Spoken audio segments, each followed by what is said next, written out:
Boker Tov Chavrim, I'm Stephen Ben-Nun. You're watching Israeli News Live, and this morning we have very breaking news coming from Far's news agency, along with other news agency. The Sputnik News is reporting that some 30 Israeli foreign intelligence officers killed in a Russian-caliber missile attack in Aleppo. And according to this here, it says several U.S., Turkish, Saudi, Qatari, and British officers were also killed, along with Israeli officers. The foreign officers who were killed in Aleppo operations room were directing the terrorist attacks in Aleppo.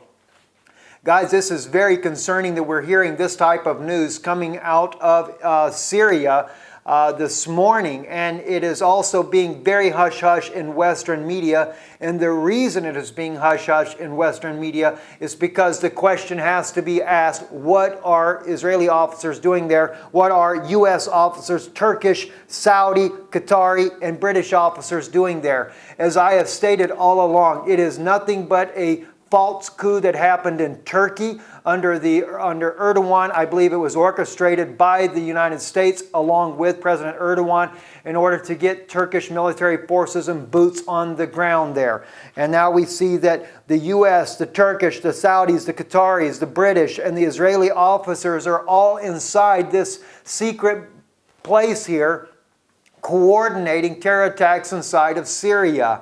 And although I love my countrymen, both U.S. and Israeli countrymen there, is still, what are we doing in Saudi Arabia? And I want to state this because I know there's going to be many that are going to be concerned about the fact that this news has happened. It's going to be a cry from the West to bring about war against Russia. But you have to understand, Russia is actually trying to stop this whole rebel force that's going on, and this whole so-called moderate rebels is trying to overthrow the country. But I am not the only voice from the United States that is sounding this alarm that we have no business to be in Syria. They have demonized President Bashar al-Assad as being some kind of madman, gassing and using incendiary devices, etc. on his people, only to find out that it's to the contrary. Even Eren Erdem, the former Turkish MP member of the parliament in Turkey, he was the first one to reveal that the 2013 gas attacks that happened in Syria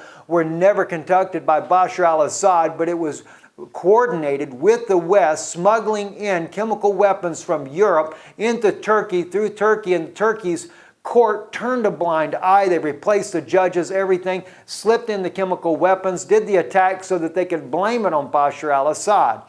And we're finding out similar things again with this situation that is happening even now with the incendiary devices, that it is not Russia that's doing it, but we're finding that even recently Saudi Arabia, also they've been given phosphorus munitions. They're using it against the people in Yemen, and as well, those things are coming into the hands of the groups inside of Syria, being used against the civilians, only to build a momentous campaign, media campaign in the West to try to demonize the Syrian people. And one thing I might add to that, and this is what we're going to close out this news broadcast with, I want you to hear. This here is a panel. I'm only using 3 of the 5 that are in there, but I want you to listen to what a U.S.-led delegation that went to Syria firsthand, went to Damascus, and found out that it was nothing but a bunch of lies and propaganda by the U.S. government that is controlled by the U.S. corporate media to demonize Syria and to make it look like as if Assad was a regime and was trying to just dictate over his people. They met with both opposition and Syrian forces, and they come back with a report that clearly lets us know that this had nothing to do but with false propaganda. It has been a constant desire to bring down Bashar al-Assad.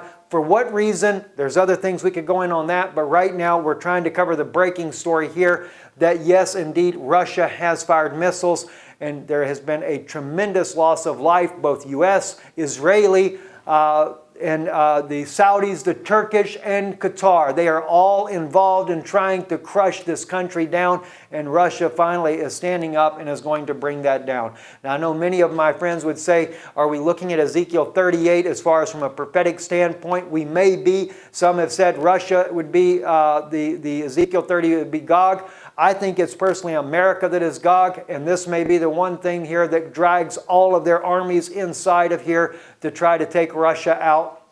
Then others might say this would be the hook in the jaws for Russia and bring them down, but Russia is one nation, and we see in the prophecy of Ezekiel that it is jaws and hooks plural, so it is a multinational force that comes in, and we see a multinational force there. My condolences also go to those families, the U.S., the British, even the Turkish and Saudis. I mean, these are loved ones of people that have died in this, just as the loved ones of the Syrians that have died in this war as well. As we've seen, the sad cases of it's loss of life, friends, is a loss of life. It doesn't matter what nationality. I do have a heart for that, and my condolences to all the families that have died into this. But I think if the West would have stayed out of Syria, we wouldn't have the problem we're having today. I'm Stephen Ben-Nun with Israeli News Live. It was our consideration that we had to reach out to the U.S. peace movement and ask that they participate in a delegation to Syria to see for themselves what existed, to speak to both officials and non-officials, civil society,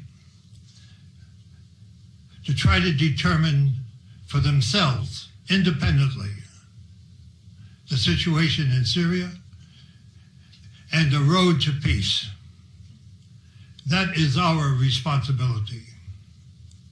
Our responsibility is to reach out first to the U.S. peace movement and then to the American people.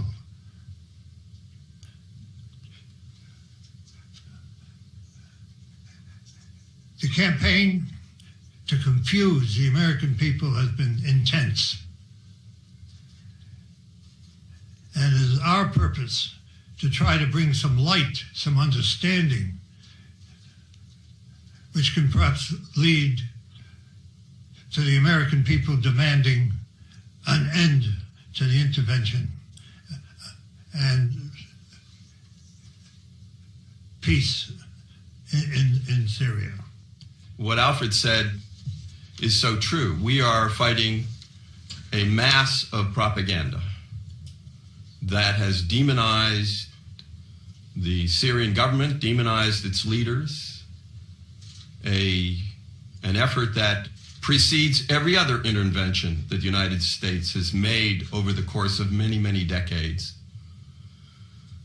in order to convince people that it's okay for quote-unquote humanitarian reasons to overthrow a government and to replace it with whatever.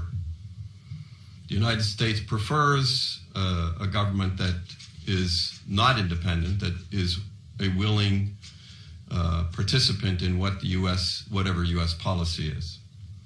So what we saw in Damascus and what we saw in the two villages we visited outside Damascus belies the propaganda that has overwhelmed us. It's hard. It's hard for even those of us who have been in the peace movement for a long time.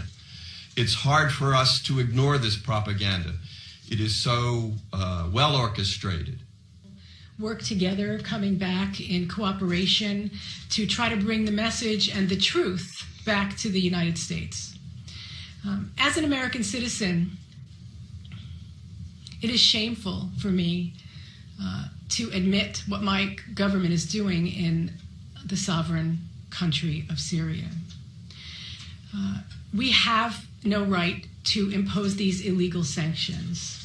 In fact, these sanctions, allegedly, the government says are against the government of Syria. But in fact, it's against the people, civil society, people who are attempting to maintain the infrastructure, the health care, the safety of all Syrian people. One of the things that stood out to me is not only the lack of medication and the fact that Syrian children are dying because they can't get chemotherapy meds into the country because of the illegal sanctions that the U.S. and the West has imposed. Also, they're not allowing parts and material to get to businesses who are trying to maintain. And they're trying to maintain for more than one reason, and not just to continue to make money, but to employ people. Because when people have no way to earn a living, they become desperate. And we know that some of the Syrian people who may have chosen to join the terrorists, mostly for economic reasons, because they couldn't earn a living. And their benefactors, the U.S. and all the others who are collaborating together to fund this terrorism, are paying people very well to participate in this illegal activity against the Syrian people.